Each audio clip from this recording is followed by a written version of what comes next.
Добрый вечер, друзья. Вечер выходного дня, а это значит что? Это значит, что мы снова в гастростудии ресторана Мусхая. И здесь мы собираемся не просто так, а для того, чтобы побеседовать, приготовить что-то вкусное и потом это что-то вкусное съесть. Кто такие мы? Ну, во-первых, это я, ведущий этой программы Александр Хавренко. Программа называется у нас «Просто вкусно». Потом это же, конечно же, хозяин этой гастростудии, шеф-повар ресторана Мусхая Семен Тарбахов. Семен, приветствую тебя. И наш сегодняшний гость, потрясающий человек, просто удивительный, фантастический повар, основатель сайта Онкодиета Никита Полуда. Никита, я вас приветствую. Здравствуй. Очень приятно. Очень приятно. Спасибо. Итак, сегодня мы будем что-то готовить, конечно же. Я сейчас коротенько объясню смысл нашей программы. У нас мужское кулинарное ток-шоу. Больше, конечно, ток-шоу, чем кулинарное, но тем не менее. Мы здесь собираемся, зовем интересных нам людей, друзей, знакомых, просим, иногда умоляем, а иногда и заставляем их что-то готовить. Вас, я знаю, что заставлять не надо, потому что готовить вы любите, готовить вы умеете. И давайте начнем с того, что мы сегодня будем готовить. Ну, так как все-таки у нас проект у меня диетический, и поэтому будем готовить диетический продукт. Это будет у нас суп овощной, легкий, с фрикадельками из местной оленины. Отлично. Отлично. Нам для этого понадобится что? Мороженые овощи, прям вот из любого магазина. Прям вот такие вот мороженые овощи, Да. которые продаются в любом магазине. Как говорится, уже готовый То есть, полуфабрикат. смысл моих рецептов, которые я стараюсь сделать, во-первых, они привязаны к регионам часто. И то, что человек вот, например, с онкозаболеваниями, там, он живет на пенсию по инвалидности. И значит, у него нет много денег купить какие-то изыски. Может быть, мне хотелось бы лобстеров приготовить. Но я понимаю, что, например, человек или в сельском где-нибудь местности, он не купит лобстеров. Отлично, давайте начнем потихонечку готовить, ну и потихонечку начнем знакомиться. Никита, для начала раскрыть о себе, где родился, где женился, для чего пригодился. Ну, родился я в Москве, учился там же, работал там же. Работал на телевидении в последнее время звукооператором. Сейчас я именно вот занимаюсь помощью людям. Вот создал сайт Онкодиета, потому что понял, что с моим заболеванием информации никакой нету о питании. И даже я со своими поварскими вот образованием и пониманием того, что готовить, иногда тоже меня в тупик это вводило, когда читал сайты о том, что можно есть и что нельзя есть.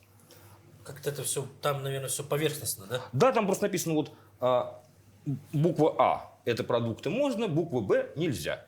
А человеку я понимаю, что, например, что приготовить из этих, они не знают. То есть у них сразу паника, а что я буду из этого делать? Дайте мне меню.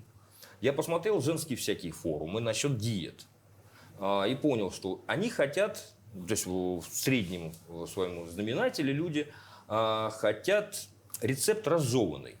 Ну, недаром же любят пошаговые рецепты. Да. Но почему я ушел от системы пошаговых рецептов, а выкладываю только готовые блюда, фотографии? Почему? Потому что тогда мы исключаем человека из творчества. То есть он сразу видит, как кубиком нарезанный или альденте там сварен. То есть не альденте, прошу прощения за каламбур такой, за жульеном ли нарезка, да? То есть они все это видят и не хотят думать. А посмотреть на блюдо, на готовые, уже подумать, как нарезать. Я хотя и пишу это, но все равно это лучше, чем разжевывать совсем. Думаю, Да достаточно. хватит, я думаю. Все. Итак, мы ставим сейчас овощной бульон, да? Вот, мы поставили воду, чтобы нагревалась. Нам нужна терочка, чтобы мы натерли Терка у нас. лук. Да, наверное, половинку лука, думаю, достаточно будет.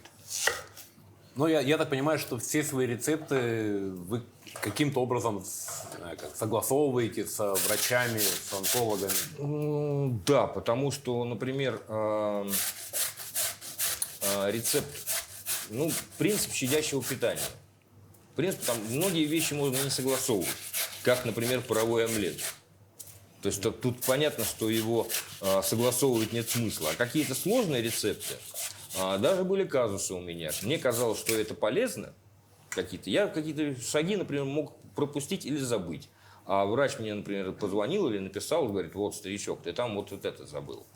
добавить. Или там ты вот давай-ка вот это вот уберем. И вот тогда вот рождается коллективный рецепт с врачами. А так, в принципе, у меня книга есть. Дед Мороз мне привез на Новый год книгу Юрия Барановского. Это «Диетология. Справочник врача». То есть я вот стараюсь черпать оттуда какие-то идеи, то есть именно диетического питания. Основные принципы этого питания. Щадящее питание. Давай чуть-чуть мы этот термин расшифруем, чтобы... Не острое, не жирное, не перченое, не копченое, не жареное. Но вот люди послушают вот эти принципы, такие, так, но это же все невкусно.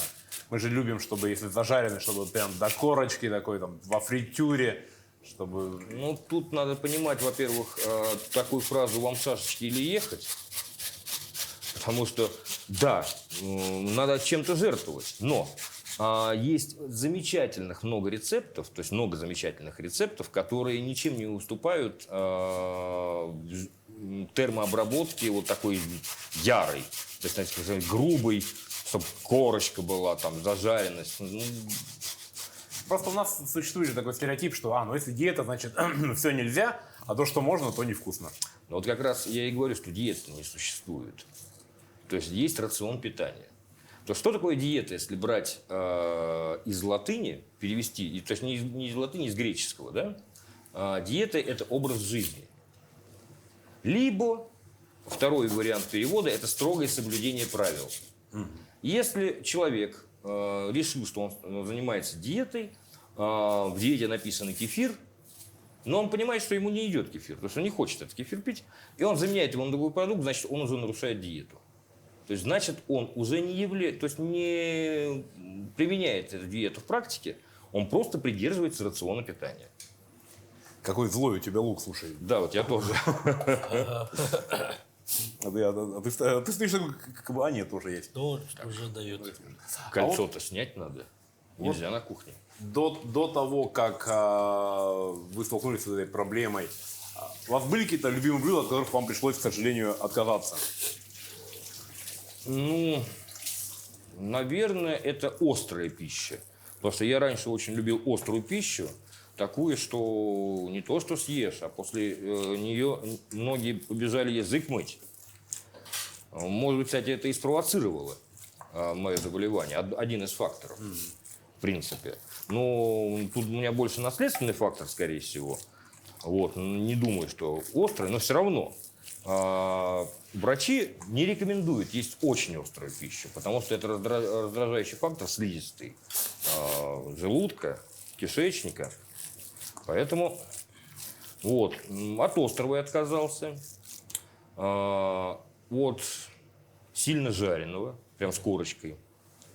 И сейчас просто мне и не хочется, на самом деле, жареного такого. Да, наверное, вот и все.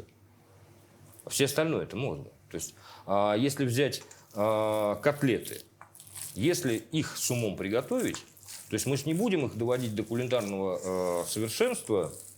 То есть, когда изделие готово, да, мы же их должны протушить, чтобы у нас яйцо все. Как раз вот чуть-чуть нам еще осталось. А вот овощи мы добавляем? Нет, сначала мы отварим фрикадельки. Но вообще фрикадельки должны минут 10 хотя бы постоять, чтобы фарш напитался луком. А то иначе получится он пустой. Но пока уменьшим огонь, чтобы не увеличивать скорость нашего. Но я думаю, отбивать не будем фарш. Хотя вот меня, знаете, спрашивают постоянно в Инстаграме, в Фейсбуке, когда я говорю, отбейте фарш. И все говорят, а что это такое? Его надо побить руками. Или как отбить? Молоточком. Да, взять, я говорю, ну, я шучу еще так, говорю, возьмите тяпку, отбейте. Немногие понимают слово тяпка. То есть, если когда человек в кулинарии, он понимает слово тяпка и для чего она приносит. А у всех в основном тяпка – это тяпать грядки. Да. Вот, и как раз я говорю, что вот отбейте фарш, чтобы придать ему консистенцию. Вот. Громко. Вот это вот отбейте фарш. Да, вот это называется отбить фарш. Чтобы он связался. И тогда фрикадельки у нас получится более плотные. Да, даже можно яйцо не добавлять. Вот, кстати, как вы относитесь к добавлению яйцу в котлетную массу? Потому что мне кажется, что оно сушит. Отчасти может, но, как говорится, рецептов много и продуктов много. Что идет, что не идет. Но котлетная масса это уже так принято. Ну, добавляют даже тоже манку, например. Манную крупу, котлетной массы. Например, если взять люля-кебаб, Да-да-да. туда яйцо-то не добавляется. Да, но там вот тут идет именно действие вот того Да, же белка. И отбитый фарш. Да.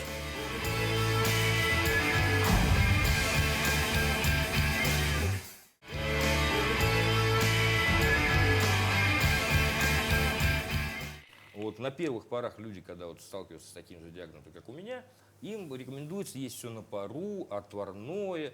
И у людей сразу, ой, боже, как я это буду есть. Например, можно налить в сковородку 2 ложки воды и сформировать котлеты и положить в эту воду, в пленочку из воды и накрыть крышкой. Они же у нас сформируются, перевернул, накрыл крышечкой, и они в собственном соку будут тушиться. Да-да-да. И котлеты будут замечательные. Они не будут не жареными, они будут тушеными, в собственном соку практически. Вот маленький такой лайфхак, который люди должны откуда-то узнать. Паровые котлеты – это просто тоже изюминка, я считаю, что вообще готовка на пару, вот тех же самых овощей, замороженных из магазина, они раскрываются все. Если мы когда кладем овощи в воду, как сейчас мы будем, у нас в бульон отдастся вкус. А на пару пища, она все-таки остается внутри. А вот рацион питания вот такой. Наша якутская кухня, она славится сыроедением, да, строганина из рыбы, жеребятины, печень жеребячая. Это подходит? Ну, думаю, что не особо. Почему? Потому что все-таки это довольно, вот, например, потроха, это довольно тяжелый субпродукт. И при вариантах щадящего питания это нежелательно. Потому что это тяжело организму переваривать. Например, если легкие супы, то можно. Например, если похлебку из потрохов, то не рекомендовал бы на самом деле. Но можно какие-то искать компромиссы. Например, вот тот же самый взять котлетную массу какую-нибудь и сделать из нее паровой хлеб или что-нибудь, суфле мясное паровое. Можно же. И добавив небольшие какие-то оттенки специй, например, что вот у меня сейчас в голову пришло, прямо вот при вас, добавить к фаршу можжевельник, ягоды немножко. Это даст нотку таежную такую, то есть запах веточек еловых, да, вот можжевельника. Это будет интересный вкус. Ну, как-то так. Но вообще просто надо выбирать из национальной кухни те блюда подходящие, которые вот именно щадящие. Это вот на момент. Так, А вот животные жиры, вот получается, да? Тоже. вот это масло, да? Это оливковое. Это оливковое, это Это подсолнечное. подсолнечное. Брендированные. А ничего страшного. С этим А вот я хотел узнать, вот, например, мясо оленины, Ага. она же вот, все же говорят, что она диетическая. И те, кто на диете, или со специальным, как говорится, распорядком. Ну, то, что аллергичные тоже люди, она же как гипоаллергенная же Ну относится. да. Вы к оленине именно к якутской хорошо относитесь? Да. Вот, поддерживаете. Она вот будет больше подходить, нежели жеребятина на такой питание. Ну, жеребятина, она более жирная. Ну да, согласен. Все-таки там более жирная пища. Но есть же части у жеребенка, которые не жирные. Это вот тоже взять как свинину. Да-да. Если карбонат свиной взять, там же жира-то нету. Да. И при диетическом питании можно поесть карбонат. Взять баранину, которая довольно жирное мясо. Но если его найти часть тела, может погонять, конечно, барашка перед этим спортом, чтобы позанимался, чтобы жира было меньше. Вот, тоже. Вот, то есть надо, я опять же говорил, что надо искать то, что тебе подходит по рецептуре и по рациону питания. И самое главное еще, нужно обязательно советоваться со своим врачом желательно. даже если врач не диетолог, но он может подсказать, например, если пациент приходит к нему и говорит: доктор, я хочу вот сегодня сало поесть, а у человека там заболевание печени. И, естественно, скажет доктор, говорит: слушай, дорогой, сало тебе вот, ну, вот точно, давай-ка мы печень восстановим, показатели у нас АЛТ, АСТ поднимутся, и тогда уж сало чуть-чуть. Ну, просто вот такие вещи надо понимать. Вообще случаются ли срывы? Или тут опять же либо кататься, либо шашечкой? Нет, здесь я могу сказать, что это не срывы, это целенаправленное хулиганство, я называю. То, в принципе, любую диету можно нарушать чуть-чуть. То есть вот рационное питание. У спортсменов, я знаю, это, ну, у бодибилдеров это называется читмил. Ну, это что-то типа того. Например, если ты хулиганишь, можно помочь определенными ферментно-заместительными препаратами, чтобы помочь поджелудочной железе переварить эту пищу. Ну, это в моем случае без желудка, например. Да? То есть похулиганил, съел, помог. То есть ты вот здесь понимаешь это. Например, вот смотрите, вот многие говорят, что вот шашлык – это жуткий канцероген. Да? Вот слышали такую фразу? Конечно. Вот. Но если мы вдадимся в подробности, мы шашлык едим не каждый день. Ну да. Мы, ну дай бог, вот 2 раза в год. Ну, Как весной, вот например. весной и осенью. Там, вот открытие сезона, закрытие сезона Да-да-да. жидкой воды, хотел сказать. Просто у рыбаков это жидкая вода и твердая вода в сезон. Вот. И если мы съели кусочек шашлыка, то большого вреда не будет. Но просто надо понять, что человек, когда стоит на остановке и вдыхает канцерогенов каждый день в десятки раз больше, чем от этого кусочка шашлыка. Вот просто простой У нас пример. в поварском мире вот то же самое, да? Что ты лучше съешь? Белку, которая ела орешки и жила в лесу? Или же свинину, которую пичкали антибиотиками и вот всяким чем непонятным Ну да. в тех же заводах? Ну, Люди- я белку еще не ел. Да, ну вот видишь, тут видишь, очень двоякое такое положение, что со стороны натуральности вот это же будет как-то тоже играть роль. Ну вот взять, кстати, вот что-то обжариваю лук, Ага. обжариваю, пассерую. Вот тоже, кстати, есть такая проблема, что, например, пациенты и люди, которые стремятся к здоровому образу жизни, питанию, они исключают слово пассерование. Они просто трактуют его неправильно, они считают, что пассеровка – это зажарка. Зажарка. Слово даже «зажарка для супа». Это вот часто мелькает вот в блогах кулинарных, рецептах. Я зажарку не кладу. И когда людям объясняют, что пассерование – это не зажарка, это термическая обработка в небольшом температуре, кстати, надо уменьшить. Вот я, в принципе, думаю, что раскрылся у нас. Я вот думаю, уже все хватит. Да, то есть он Он уже стал такой.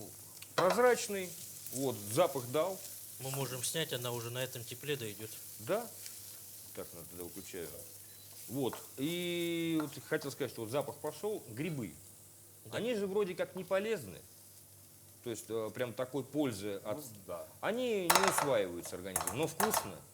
вкусно. Вот. И что сделать? Хочется. Ну, можно иногда похулиганить. Но опять же надо понимать, например, что грибы маринованные не стоит есть, потому что ну, это при заболеваниях определенных. А здоровому человеку почему бы и нет. То есть можно, конечно. А так вот просто, например, если даже детям, ну сейчас меня может кто-то поругает, ну я так читал, что диетологи даже разрешают после 2,5 лет давать не лесные грибы, а шампиньоны. Ну, вот захотелось с грибочками, там, шампиньоны, вот, благо, вот, дома продаются у нас, в каждом магазине, просто пошел и купил.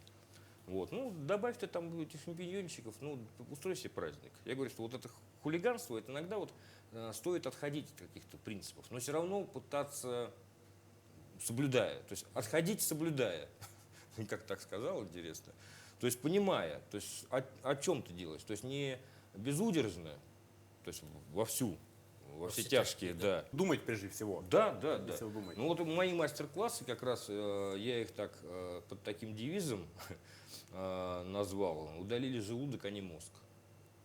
То есть включите голову, господа, это называется. То есть анализируйте, думайте.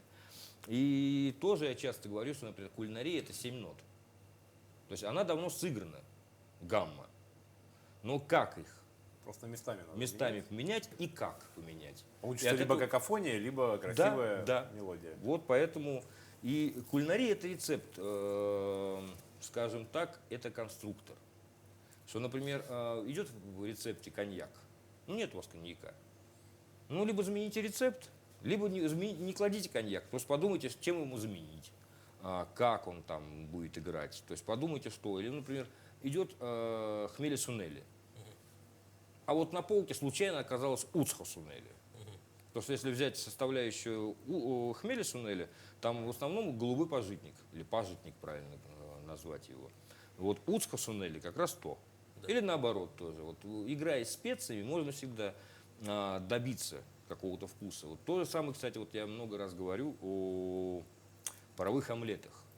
Они входят, паровые омлеты, во все диеты. Практически в каждой диете есть паровой омлет. И говорят, мне надоело. Я говорю, а если мы добавим в паровой омлет чесночок? Сразу так, чеснок, он же острый. Я говорю, а при термической обработке чеснок, он у нас острость теряет, остроту. И получается только тот вкус, который дает он. Или добавьте, например, ну не знаю, хмели сунели тоже. Это уже второй вкус. На третий сделайте паровой омлет не на обычном молоке, а на топленом. Это четвертый вкус. Но на пятый день, например, можно просто на молоке. Потом сделайте омлет на кефире. То есть всю неделю можно есть паровой омлет с разными вкусами. Добавьте немножко сахара чуть-чуть, это будет уже десертный омлет. То есть можно с утра вот, каждый день есть омлет белковой пищи.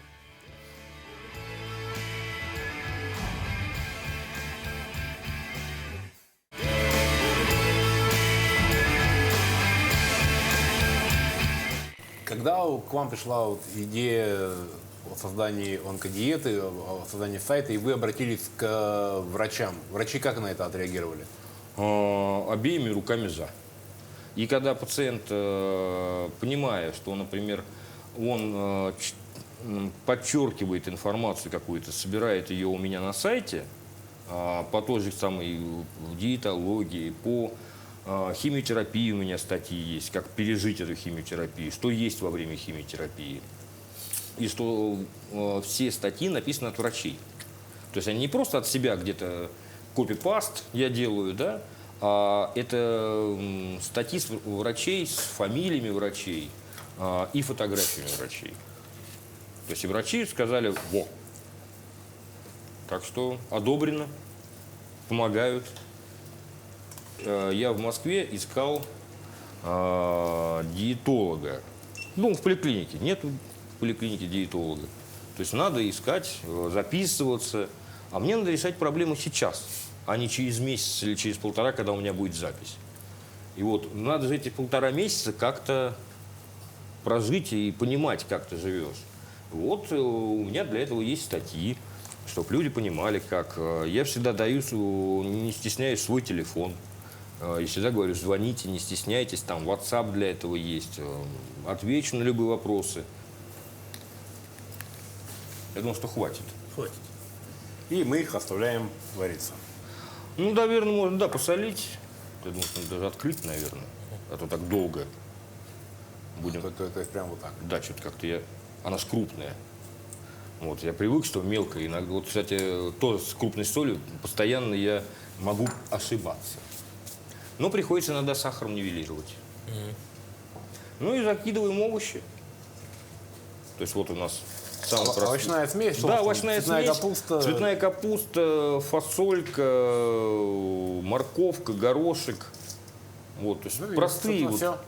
Да, можно купить в разнобой, можно весовой купить такой, можно в пакете уже собранном, чтобы еще уменьшить время готовки. Ну и бросаем.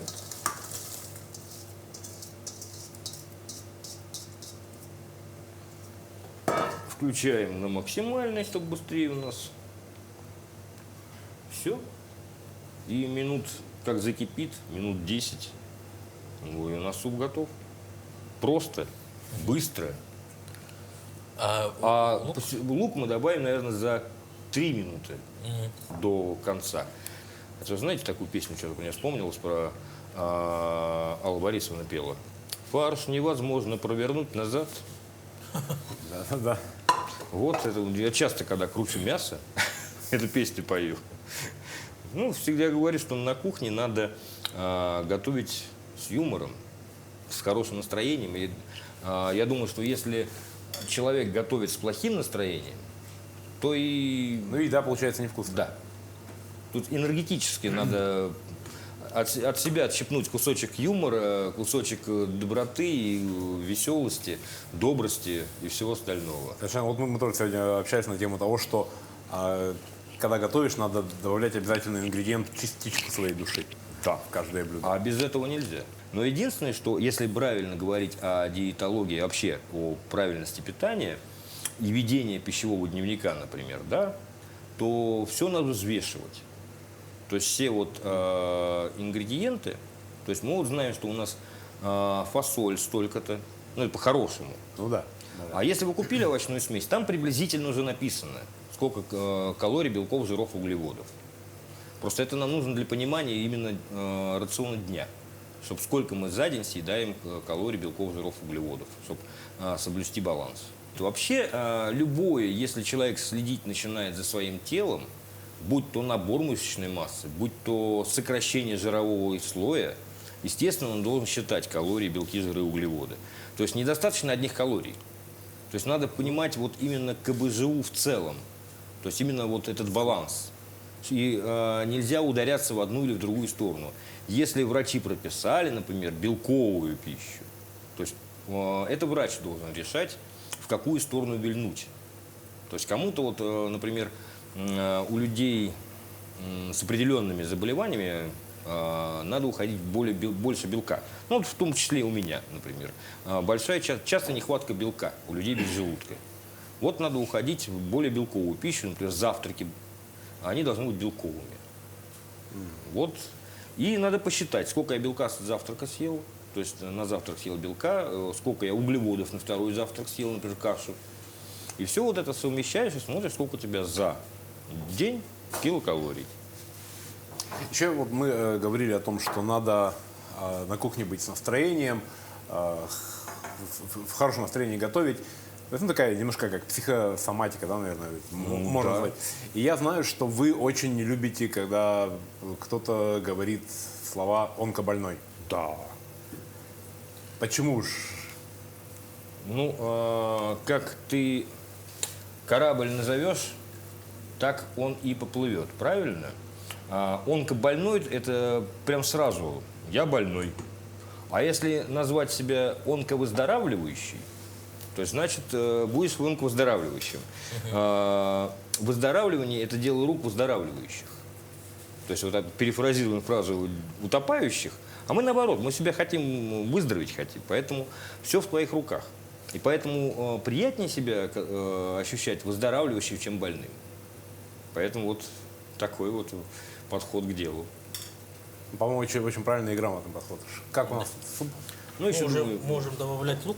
да, можно лук добавить. Сейчас мы как раз поставим таймер на отключение. Вот 4 минутки. Давайте поставим. У нас он через 4 минутки сам. Мне так нравятся плиты с таймером. Сколько они спасли блюд, вы даже не поверите.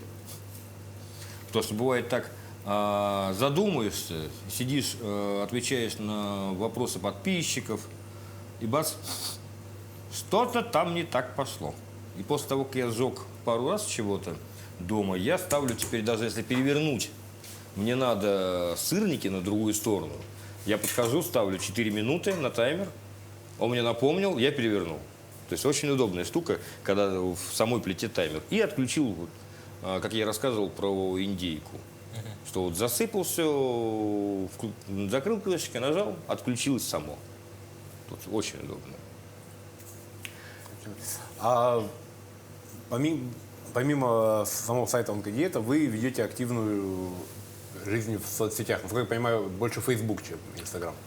Да, ну в принципе я не могу сказать, что у меня это как-то раздельно. Я считаю это одним большим проектом «Онкодиета». То есть сайт, он поддерживает все вот эти группы. То есть смысл такой, что на сайте я собираю, консолидирую информацию. Рецепты, диету, врачи, какие-то интересные сайты. То есть не сайты, а статьи. Чтобы человек из группы пришел и прочитал. Почему Инстаграм, например, я не понимаю, например, но считаю, что он имеет место быть, потому что там нельзя делиться ссылками. Это тяжело. То есть там человек не наберет никогда вот эту кучу абракадабры, там, например, онкодиета.ру слэш дрын и пошло латиницей большое название статьи. То есть ты не наберешь это, и не будут набирать. А в Фейсбуке можно давать ссылки. И как раз я пошел тут по пути, вот я же диету.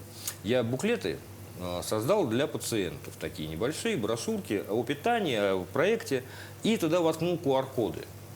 Потому что понимаю, что мы все до такой степени привыкли к телефонам, что человеку даже тяжело набрать вот сайт. А QR-код щелкнул и сразу перешел на ту ссылку, куда тебе надо. То есть удобно, просто и интересно. И я смотрел статистику по сайту, по Фейсбуку, по Инстаграму. 88% заходит с мобильного телефона.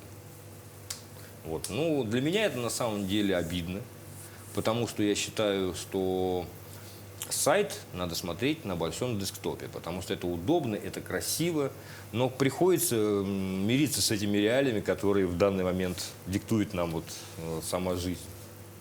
Это хобби или это все-таки добывание еды? Ну, то есть вы ее как рассматриваете? Как способ релаксации, как один способ добывания еды, как что? Нет, ну это скорее всего все-таки больше релакс, чем пропитание.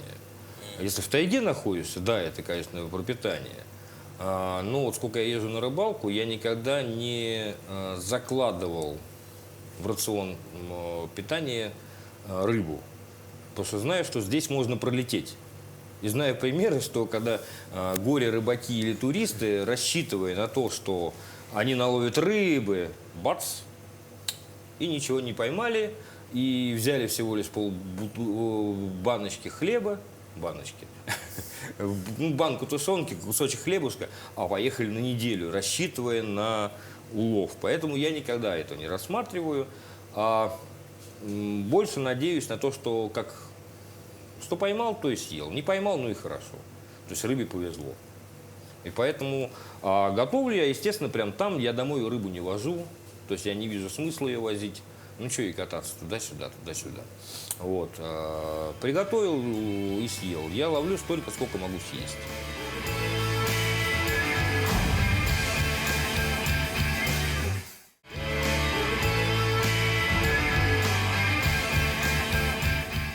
Мы забыли один очень важный момент, мы когда говорили о том, как все начиналось.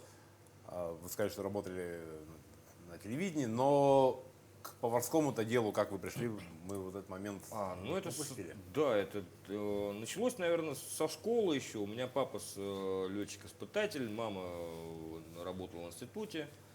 Их не было дома, а мне хотелось вкусно есть. Была книга о вкусной и нездоровой пище, прошу прощения, о вкусной и здоровой пище советского периода, коричневенькая такая еще под редакцией, ну, с упоминанием Сталина. Фотографиями. Да, и картинки. Ну, первое, что я начал, конечно, смотреть картинки. Наверное, как все повара. Это вот одно из, помню, сосиски и зеленый горошек. Да, вот это Я вот тоже почему-то помню эту классическое, картинку. да. Там же были ретушеванные фотографии, то есть картинка по фотографии была сделана. Вот. И в один момент просто как-то я что-то захотел вкусненького. В холодильнике ничего нет, там ничего нет. Открыл книжку, думаю, так, у меня есть яйца, у меня есть мука, у меня есть маргарин, что из этого я могу сделать? И начал листать рецепты. Ну и посмотрел, могу сделать кекс. Ну а ребенку что надо? Ему не нужен борщ, ему нужен кекс, сладенькое что-нибудь или печенюшку. Ну, конечно, кекс не получился сразу. Но что-то было сладкое, но самое главное осознание того, что это сделал я, что я никого не просил. Я думаю, ого, значит, я могу готовить. Вот. И когда родители оставляли денег на продукты, например, я шел, покупал там ту же самую яичницу. То есть готовил все сам.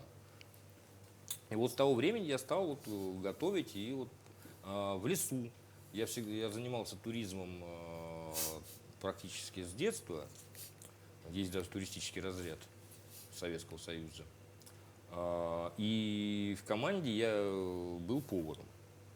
Хотя там у туристов дежурные готовят, то есть меняются дежурными. Но все равно я отгонял от плиты костровой. Говорю, так, у тебя вчера невкусно получилось, я за тебя подежурю. Но не буду дрова таскать, я буду только вот варить, чтобы было вкусно. Вот так я и стал поваром, наверное. А вот история про попадание, где вы работали, В чешском посольстве, при чешском посольстве гостинице. И там работал поваром. Ну, это такая интересная история. Ну, просто по дружбе с другом пошел, с одноклассником, с Димкой пошел туда работать. Вот, потому что у меня образования не было, я получал его во время работы. Вот. А потом, ну, как-то я понял, что все-таки мне ближе телевидение, чем... То есть, скажем так, что поваром можно быть в душе и по призванию. То есть по призванию в душе я повар, но каждый день готовить для большого количества людей я не готов был. Для меня больше нравилось все-таки с железками заниматься, телевидение, то есть вот это мое. Но никогда не бросал, естественно, гурманство. А я большой гурман, я люблю вот все вкусное. Но, опять же, тоже меня иногда смеялись всегда съемочная группа. Я когда видел столовую, говорю, туда мы обязательно пойдем. Говорит, зачем? Это же столовая. Говорю, в столовой есть хлебные котлеты, которые ты вот никогда в жизни сам себе не приготовишь, но они вкусные. Вот именно советские, вот эти по 6 копеек, или не помню по сколько, но мне вот они нравятся. И все говорят, да ладно, пойдем. Говорит, слушай, действительно вкусные. У нас скоро Новый год, буквально вот через какое-то время. А Новый год это для многих стол полный деликатесов, все, что только душе в год, что ты ограничил себя весь год, может быть как-то так. То есть все лучшее на новогодний стол. А в вашей ситуации как происходит празднование Нового года? Что у вас лучше? Ну, оливье же, наверное, нет у вас. Ну почему нет? Давайте возьмем оливье на составляющие. Что там плохого? Если Майонез. вы сделали... А давайте его назовем не майонезом, а желтково-масляным соусом. И у вас сразу уберется слово майонез, и он будет нормальный диетический продукт. Ну, если так. Но опять же, если съесть тазик, будет плохо. Но если съесть чуть-чуть, для традиции, почему бы нет? Я иногда тоже так смеюсь, говорю, вот яйцо под яйцом люблю. То есть яйцо под майонезом, яйцо под яйцом с добавлением подсолнечного масла. То есть как преподнести и сколько съесть. Поэтому, ну что у меня будет? Оливье. Это даже не обсуждаемо, потому что это обязательно. Потом у меня будет курица с ананасами, с соусом карри. Такой салатик. Тоже у меня такой традиционный. Ну и достаточно. Ну, овощной какой-нибудь салатик. То есть, а зачем объедаться? То есть я не готовлю большими там порциями, хотя хочется иногда. Но можно, например, какую-нибудь нарезочку сделать, можно запечь мясо в духовке, в фольге, либо в рукаве. То есть можно сделать себе нарезку, не надо покупать ее обработанную уже в магазине. То есть можно все это сделать самостоятельно. А тем более сейчас, например, даже продаются ветчинницы, вот эти всякие там прессы. Можно экспериментировать, можно несколько сортов мяса запихнуть в эту ветчинницу и сварить. Это будет намного вкуснее, чем в магазине. А если еще добавить какие-нибудь травки туда, в прожилочках, или красный перчик, чтобы это было в нарезке красиво. Отлично. Захотелось сразу Нового года прямо сейчас почему-то. Что у нас с супом?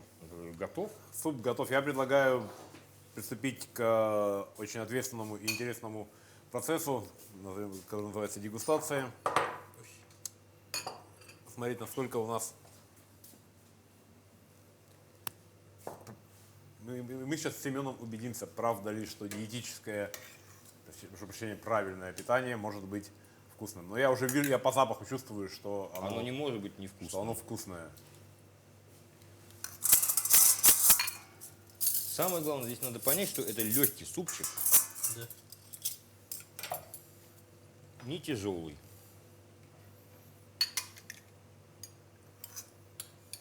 То есть и можно, самое главное, что, например, положить сюда еще добавить красного перчика для цвету. Он даст свой вкус. Опять же, витамин С. Вы знаете, да, что в перце красном витамина С в 10 раз больше, чем в лимоне.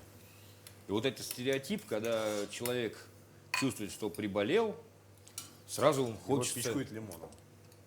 черный чай с лимоном. Да. Вот. А казалось бы, все, порежь перцы, посыпь солью, поешь его, или салат. А с перцем витамина С получишь больше в 10 раз. Ну что, пробуем? Я бы немножко досолил. Но, может быть, кому-то... Немного. Да, самую малость. соли еще. Но лучше недосол, чем пересол. Это да. Но вот смотрите, вот сейчас немножко недосоленый, и здесь как раз чувствуется сладость оленины. Да. Что вот оленина заиграла именно своими красками вкус. То есть мы не перебили его специями, я вот целенаправленно не добавлял ни перца, ничего, чтобы именно вот вкус оленины почувствовать. Это вот знаете, как я делал рецепт? Свинина, тыква, яблочный сок, немножко соли. Причем яблочный сок домашний у меня был из очень сладких сортов яблок. И вот это сочетание тыквы, яблочного сока и свинины сыграло интересный вкус, дало. То есть вот игру такую своеобразную. То есть всего лишь 4 ингредиента вместе с солью, а полный аромат, букет вкусов. То есть вот и вот именно не досолить и почувствовать весь вкус.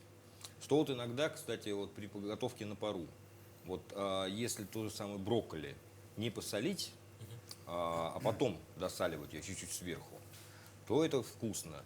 А вспомните, например, когда мы готовим какой-нибудь бульон, мы же не солим его, и мясо из этого бульона достаем, отрезаем кусочек и посыпаем сверху солью.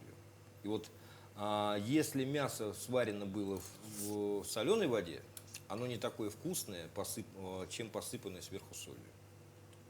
Да. Есть такая? Ну что, я считаю, что это блюдо полностью, его можно назвать так же, как нашу передачу, просто вкусно. Готовится просто, на вкус изумительно, и даже не скажешь, что это какая-то диетическая или еще что-то. То есть попробуйте приготовить, и вы убедитесь, что и даже диетическая еда может быть вполне себе вкусной. Ну что ж, этот рецепт вполне можно отнести к концепции нашей программы. Это просто и очень-очень вкусно. Так что вооружайтесь, бегите на кухню, готовьте, пробуйте и убедитесь, что я вам нисколечко не вру. Это была программа «Просто вкусно». Меня зовут Александр Хавренко. Сегодня в гостях у нас был Никита Полуда, шеф-повар, основатель сайта onkodieta.ru. И готовили мы под неусыпным контролем нашего шеф-повара ресторана Мусхая Семена Тарбахова. На этом у нас сегодня все. Пока.